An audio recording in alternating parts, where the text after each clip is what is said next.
السلام علیکم ورحمۃ اللہ وبرکاتہ۔ آج اس ویڈیو میں ایک ایسی ہستی کا ذکر کرنے جا رہا ہوں جن کو 30 سال کی عمر تک سے پہلے 100 سے زیادہ بار حضرت محمد صلی اللہ علیہ وآلہ وسلم کی زیارت نصیب ہوئی۔ ان کے کون سے ایسے 2 اعمال تھے جن کی وجہ سے ان کو یہ سعادت ملی، یہ زیارت نصیب ہوئی، وہ بھی انشاءاللہ اس ویڈیو میں آپ کو بتاؤں گا۔ میں جس ہستی کا ذکر کر رہا ہوں کہ وہ عام ہستی نہیں ہے۔ موجودہ دور میں ہر مسلک کے ہر عالم بزرگ جو ہے ان ہستی کو ولی کامل مانتا ہے کہ وہ موجودہ دور میں اللہ تعالیٰ کے ولی ہیں۔ میں ذکر کر رہا ہوں پیر حضرت ذوالفقار علی نقشبندی صاحب کا، جن کو ہر مسلک کا عالم جو ہے وہ ولی مانتا ہے آج کے دور میں، اور الحمدللہ وہ زندہ و جاوید ہیں۔ اللہ تعالیٰ ان کا سایہ ہم پر دائر رکھے۔ تو وہ بیان کرتے ہیں، انہوں نے خود بتایا، ان کو بتانا پڑا، ان کا راز کھلا تو انہوں نے یہ بات بتائی۔ وہ کیسے راز کھلا وہ بھی میں بتاؤں گا۔ وہ فرماتے ہیں کہ میں بچپن میں جب تھا، چھوٹا سا تھا، تو میرے والدین ایک نیک انسان تھے، مذہب کی طرف راغب تھے۔ میں 5ویں کلاس کے اندر تھا کہ میرے والد نے مجھے ایک کتاب لا کے دی۔ کون سی کتاب؟ تذکرۃ الاولیاء۔ یہ کتاب ہے جس میں مختلف اولیاء کے تذکرے لکھے ہوئے ہیں۔ تو میں نے وہ پڑھی، میں نے مختلف اولیاء کے تذکرے پڑھ کے ان کے جو واقعات تھے وہ پڑھے، تو میرے اندر شوق پیدا ہو گیا کہ میں نے بھی ولی بننا ہے اور میں نے بھی اسی لائن کے اوپر چلنا ہے۔ یہاں سے ہمیں یہ سبق ملتا ہے کہ اگر ہم بھی چاہتے ہیں کہ ہمارے بچوں کے اندر دین آئے تو ہمیں ان کو بچپن ہی سے ایسا مواد مہیا کرنا چاہیے، ایسی کتابیں، ایسی ویڈیوز یا کچھ ایسا پر مواد دینا چاہیے جس سے ان کو موٹیویشن ملے ایک خاص طریقے، ایک خاص لائن پہ چلنے کی۔ جیسے انہوں نے فرمایا کہ وہ کتاب پڑھ کے مجھے اس لائن پہ چلنے کا شوق پیدا ہوا اور ولی بننے کا شوق پیدا ہوا۔ تو کہتے ہیں کہ میں نے اس کتاب کے اندر 2-3 باتیں پڑھی تو مجھے 2 باتیں بہت زیادہ، 2 باتوں نے اٹریکٹ کیا۔ میں نے یہ فیصلہ کر لیا کہ میں نے ان 2 باتوں کے اوپر عمل کرنا ہے۔ وہ 2 باتیں کون سی تھی؟ پہلی بات یہ تھی کہ اس میں تھا کہ آپ جو ہیں اپنے وجود، کپڑوں کی پاکی کا خاص خیال رکھیں۔ کہتے اس کے بعد سے میں نے خاص طور پہ یہ دھیان رکھنا شروع کر دیا کہ میرے کپڑے ہر وقت بالکل پاک رہیں، میرا جسم ہر وقت بالکل پاک رہے۔ اس بات کا میں نے خاص خیال رکھنا شروع کر دیا۔ دوسری بات انہوں نے کہا کہ اس میں یہ بات لکھی تھی کہ نظر کی حفاظت کریں، نظر کی حفاظت پہ بڑا زور دیا ہوا تھا۔ تو میں تو ابھی نابالغ تھا، 5ویں کلاس کا بچہ تھا، میرے اوپر احکامات ابھی فرض بھی نہیں ہوئے تھے، لیکن میں نے جو ایک دھن سوار ہو گئی تھی کہ میں نے اس لائن پہ چلنا ہے، تو میں نے کیا میں نے اس پہ عمل کرنا شروع کر دیا۔ جب عمل کرنا شروع کیا تو پھر ایسا ہوتا تھا، میں گلیوں میں، بازار میں چلتا تھا، میری گردن نیچے کی طرف جھکی رہتی تھی۔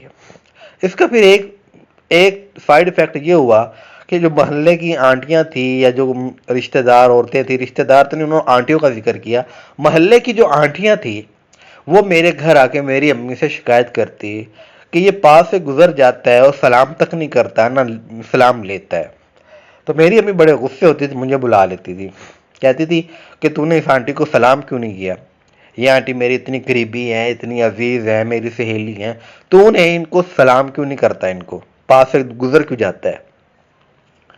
کہتے ہیں کہ مجھے اس چیز سے غصہ بھی آتا تھا کہ یہ جب ایک انسان سر جھکا کے جا رہا ہے تو وہ ضروری ہے کہ ہر جو پاس سے آنٹی گزرے ہر اس آنٹی کو سلام کرے۔ تو میں امی سے کہتا تھا، امی اس آنٹی سے آپ پوچھیں کیا انہوں نے نوٹ کیا کہ میں نے ان کی طرف دیکھا؟ میں ان سے پوچھے میں نے ان کی طرف دیکھا تھا یا ان کو دیکھ کے میں نے اگنور کیا؟ تو امی ان سے پوچھتی تو کہتی کہ نہیں، یہ تو گردن ایسے جھکا کے چل رہا ہوتا ہے کہ زمین کے سوا کچھ نظر ہی نہ آئے۔ تو پھر میں امی کو کہتا تھا، امی میرا کیا قصور، مجھے نہیں پتہ چلتا میرے پاس سے میں مرد کے پاس سے گزر رہا ہوں یا عورت کے پاس سے گزر رہا ہوں، میری نظر تو ہمیشہ نیچی رہتی ہے۔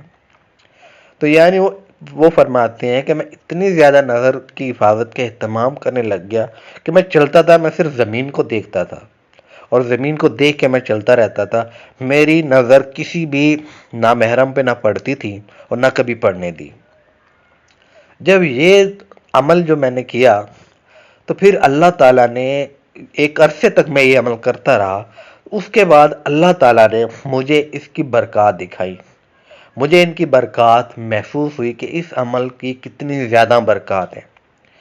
وہ فرماتے ہیں کہ میرے پاس ایک ساتھی آیا میرا، اور وہ کہنے لگا کہ تب تک یہ بات کسی کو نہیں پتا تھی، اب جب بات اوپن ہو ہی گئی ہے تو اس لیے میں یہ خود بات بتا رہا ہوں۔ یہ حضرت پیر ذوالفقار نقشبندی صاحب کی زبانی میں سنا رہا ہوں آپ کو، جو انہوں نے اپنے ایک بیان میں سنائی تھی۔ وہ کہتے میرے پاس ایک ساتھی آیا، اس نے کہا کہ حضرت جی آپ ایک مسجد میں کھڑے تھے تو میرے جو شیخ ہیں، جو میرے پیر تھے، حضرت تھے میرے، انہوں نے آپ کی طرف اشارہ کر کے کہا یہ وہ بچہ ہے جس کو 30 سال کی عمر سے پہلے تک 100 سے زیادہ بار حضور کی زیارت نصیب ہو چکی تھی۔ تو مجھے بڑی حیرانی ہوئی اس سے پوچھ کے، میں نے کہا تمہیں کیسے پتا؟ تو اس نے آگے سے یہی بتایا کہ جو میرے شیخ ہیں، میرے جو پیر صاحب ہیں، انہوں نے مجھے یہ بات بتائی۔ اب یہاں پہ اس بات کا ذکر کرتا چلا جاؤں، جو اولیاء اللہ ہوتے ہیں، جو اللہ تعالیٰ کے ولی ہوتے ہیں، اللہ تعالیٰ کی طرف سے ان کے اوپر خاص رحمت ہوتی ہے، تو وہ بعض اوقات انسان ان کے اوپر منکشف ہو جاتا ہے، انکشاف ہو جاتا ہے کسی بھی چیز کے بارے میں، کسی کی اچھائی کے بارے میں ان کے اوپر منکشف ہو جاتی ہے، کسی کی اچھائی یا برائی ان کے اوپر منکشف ہو جاتی ہے۔ اللہ تعالیٰ کا ان کی طرف سمجھ لے کہ انعام ہوتا ہے، یا ان کی جو ریاضت ہوتی ہے اس کا اکرام ہوتا ہے، اور اس کا کرامت ہوتی ہے اس کی وجہ سے۔ تو پھر میں نے اب اس لیے جب یہ بات اوپن ہو رہی ہے تب یہ میں بات کھو رہا ہوں کہ یہ دو عمل میرے ایسے تھے جن کی وجہ سے مجھے 30 سال کی عمر تک سے پہلے تک 100 سے زیادہ بار حضور پاک صلی اللہ علیہ وسلم کی زیارت نصیب ہو چکی تھی۔ اس کے بعد پتہ نہیں کتنی دفعہ ہوئی ہو، کیونکہ جتنی بات کھل چکی تھی انہوں نے صرف اتنی بات بتائی، بعد میں انہوں نے ذکر نہیں کیا کہ بعد میں ہاں مجھے ہوئی، مجھے اب بھی ہوتی ہے، اس بات کو انہوں نے ذکر نہیں کیا۔ البتہ جتنی بات اوپن ہو چکی تھی انہوں نے اتنی وہ بات بتائی کہ ہاں یہ دو عمل ہیں، اور آج کے دور میں یہ دو عمل انتہائی مشکل ہیں، بہت زیادہ مشکل ہیں، خاص کر آج کے دور میں۔ لیکن اگر کوئی بندہ یا بندی ان دو اعمال کو پکڑ لے اور اس کے اوپر پختگی سے عمل کرے تو بقول ان کے اب بھی حضور پاک صلی اللہ علیہ وسلم کی زیارت ہو سکتی ہے، کہ جو اللہ تعالی ہمیں اس پر عمل کرنے کی توفیق عطا فرمائے، اور تاکہ اس پہ عمل کر کے ہمیں بھی یہ زیارت نصیب ہو سکے۔ اللہ تعالیٰ عمل کی توفیق عطا فرمائے۔ مزید ایسی ویڈیوز دیکھنے کے لیے اس چینل کو سبسکرائب کر لیں۔ اللہ حافظ۔